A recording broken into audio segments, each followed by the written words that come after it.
Good evening. My name is Matthew Speakman, and I want to start tonight with a question. What if I told you that I was going to determine for you what's best for you, what's best for your children, and what's best for your future? How would that make you feel? I feel like that's the situation that many parents face today that have school-age children, that they're at the mercy of the state to decide what's best for them. I have 4 children, ages 1 to 10, and that my wife and I educate at home, and we do our best. I mean, we're a work in progress, but we're working on it. We feel like we're taking responsibility for their education. And as a parent, I believe we parents must stem the tide of government control in education. It's time for us to take the responsibility for our kids' education. So let's look at some fundamental questions in education. Whose responsibility is it to educate children? Do parents have the right to control the upbringing of their children? And how does God intend for our children to be educated? So whose responsibility is it to educate children? I'll never forget the moment that Marilyn and I took home our first child from the hospital. The moment we pulled out of that parking lot, it struck us both that the responsibility fell on us for that child's rearing and education and well-being as a whole. And that was not something that someone had to tell us. It was just instinctive. It was just, we just knew it. And I feel like parents are responsible to educate their children. The fact that parents devote so much of their lives, energy, and resources to rearing their children implies on the whole a powerful parental desire to do what's in their children's best interest. And that's from Jack Klink from the Family Research Council. No one knows children better than their parents. And the family is the foundation of society. The family shapes the direction of the next generation. And children were not made to serve schools. Schools were made to serve children. So do parents have the right to control the upbringing of their children?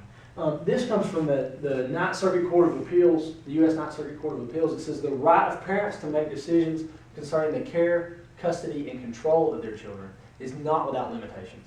In 2005, the Ninth Circuit Court of Appeals ruled that parents have no fundamental right to be the exclusive provider of information regarding sexual matters, and that parents have no right to override the determinations of public schools. And these are actual quotes from court cases.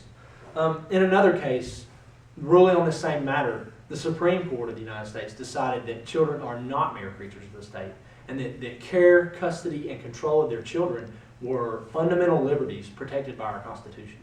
And when the discussion of whether or not our children are creatures of the state is on the table, I believe it is telling as to how far regard for the family has fallen.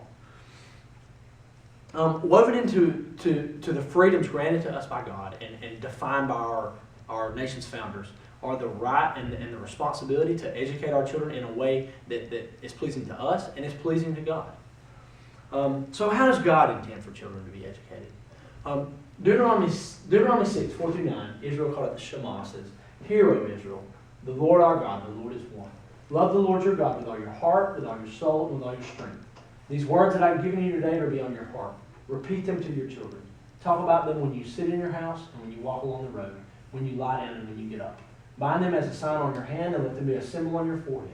Write them on the doorposts of your house and on your gates." You know, God's plan for education was for parents to be obedient to God's word and to model that to their children. Psalm 78 says to tell the praiseworthy deeds of the Lord to the next generation.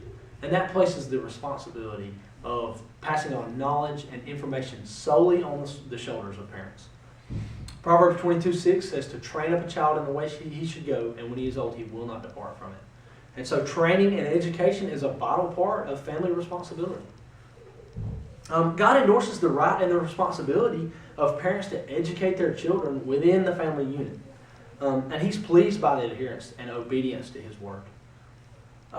As a parent, I believe the time is now for us to rise up and take control of this responsibility to educate our children. Government schools, they can teach children, but ultimately we have to be involved in the process, and we have to be active in that. You know, education may look different in each different situation, but ultimately parents have to have the last word on matters such as sexuality, natural science, history. The worldview of America's children cannot be shaped by the state. Not all parents, I understand that not all parents can homeschool, but these are basic questions that every parent should wrestle with when it comes time for them to send their child to a public school.